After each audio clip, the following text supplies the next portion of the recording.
दोस्तों, एक बार की बात है। एक आदमी सड़क के किनारे समोसे बेचा करता था।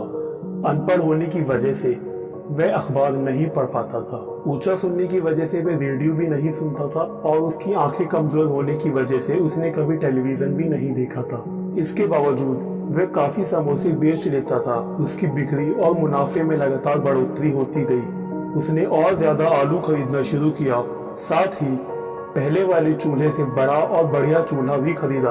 उसका व्यापार लगातार बढ़ता ही जा रहा था। तभी हाल ही में कॉलेज से बीए की डिग्री हासिल कर चुका उसका बेटा अपने पिता का हाथ बटाने के लिए चला आया। उसके बाद एक अजीबोगरीब घटना घटी। बेटे ने उस आदमी से पूछा, पिताजी, क्या आपको मालूम है कि हम लोग एक बड़ी मंदी का शिकार होने वाले हैं? पिता ने जवाब दिया, नहीं, लेकिन मुझे उसके बारे में बताओ। बेटे ने कहा, इंटरनेशनल लेवल पर परिस्थितियां काफी बिगड़ चुकी हैं। घरेलू हालात तो और भी बुरे हैं। हमें आने वाले बुरे हालात का सामना करने के लिए तैयार हो जाना चाहिए। उस आदमी ने सोचा कि उसका बेटा कॉलेज जा चुका है, अखबार पढ़ता है और रेडियो भी सुनता है, इसलिए उसकी राय को हल्के ढंग से नहीं लेना चाहिए। दूसरे दिन से उसने आलू की खरीद कम कर दी और अपना साइन बोर्ड भी नीचे उतार दिया। उसका जोश खत्म हो चुका था। जल्द ही उसी दुकान पर आने वालों की तादाद घटने लगी और उसकी बिक्री तेजी से गिरने लगी। पिता ने अपने बेटे से कहा, बेटा, तुम सही कह रहे थे, हम लोग मंदी के दौर से गुजर रहे हैं। मुझे खुशी है कि तुमने वक्त से पहले ही हमें सचेत कर दिया।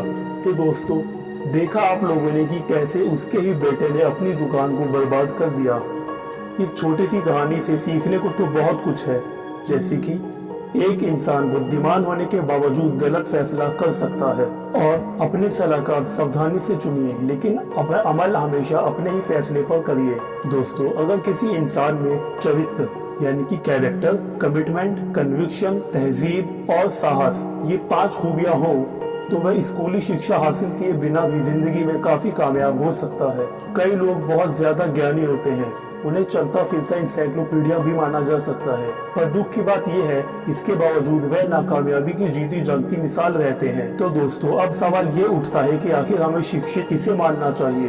तो इसका जवाब ये है कि पहले वो जो रोजाना आने वाले हालात का सामना सही ढंग से करते हैं और वो जो हालात से सामना होने पर सही डिसीजन लेने और सही कदम उठाने में शायद ही कभी चूकते हो। उसके बाद वो लोग जो दूसरों के साथ व्यवहार में बड़प्पन दिखाते हैं, दूसरों के अप्रिय व्यवहार और बातों का बुरा नहीं मानते और अपने सहयोगियों के साथ उतने भले होते हैं जितने कि एक इंसान हो सकता है। और आगे वो लोग जो अपनी खुशियों पर काबू रखते हैं और कठिनाइयों को अपने ऊपर हावी नहीं होने देते और साथ ही कठिन परिस्थितियों का मुकाबला एक बहादुर इंसान की तरह करते हैं जो इंसानी फितरत है। और सबसे बड़ी बात यह है दोस्तों कि वो लोग जो सफलता मिलने पर बिगड़ते नहीं और अपनी असलियत से मुंह नहीं मोड़ते, साथ ही बुद्धिमान और धीर गंभीर व्यक्ति की तरह दृढ़ता से जमीन पर पैर जमाए रखते हैं। तुक्के से मिली अच्छी चीजों पर खुश होने के बजाय जन्म से मिली काबिलियत और बुद्धि से प्राप्त कामयाबियों पर खुश होते हैं। खुश होने की ऐसी छवि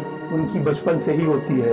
अंत में इन सब बातों का निचोड़ ये है कि पढ़े लिखे वो लोग हैं जो किन्हीं भी हालातों में साहस और अक्लमंदी से काम करना तय करते हैं। अगर कोई मूर्खता के बजाय समझदारी, बुराई के बजाय अच्छाई और असभ्यता के बजाय सद्गुण को चुनता है, तो ऐसे आदमी के पास स्कूली डिग्रियां न होने के बावजूद उसे शिक्षित माना जाना चाहिए। तो दोस्तों, आज के लिए बस इतना ही। आशा करता हूँ आपको ये वीडियो पसंद आई है। प्लीज वीडियो को लाइक कीजिए और ज्यादा से ज्यादा शेयर कीजिए और चैनल को सब्सक्राइब करना बिल्कुल ना भूलें। दोस्तों, मिलते हैं अगली वीडियो में। तब तक के लिए अपना ख्याल रखें। जय हिंद।